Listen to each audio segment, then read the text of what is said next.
Parang gusto niyang bumasag dun sa symmetrical triangle na maliit lang. May nilagay na tayong target price dito. Kung bumasag siya. Pero, ito ang tricky dito sa ganito no? Baba lang yung target.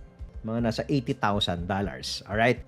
Yun nga lang, kailangan po ni Bitcoin na basagin muna itong local top niya, yung 73 level. You need to break this convincingly. Otherwise, okay, pwede ma-invalidate ito. Kaya ako, mas gusto ko yung mga major zones. Pwede ma-invalidate at mag-dribble lang po siya dyan sa box. Okay, you have to understand, matagal na po natin ginawa yung box na yan. Ayun na nga, pumasok na yung green, no? Yung cloud natin dun sa box. You just have to be patient. So, itong area po na yan, ito for me, kung uulitin ni Bitoy yung ginawa niya last halving cycle, ito yung pwede niyang pag-consolidatean.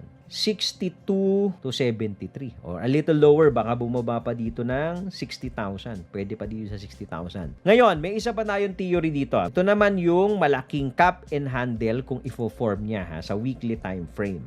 Cap, parang gumagawa ng handle. Although, masyado pang bago itong handle na to. Kaya hindi pa natin makonclude kung gagawa ba siya ng handle. If ever ay tumuloy siya gumawa ng handle, ito po yung move niya. Right? Ina-anticipate lang natin. Ngayon, meron ako nakikita rito sa weekly, para pa siyang gumagawa ng flag. Tignan natin kung babasag. Once na ma-break natin yung all-time high, convincingly, most likely we'll see parang flag to. Kung flag ito, so 80 to 100 most likely if we break the all-time high. Based dun sa dalawang pattern na tinitignan natin. Follow for more Tito Moves!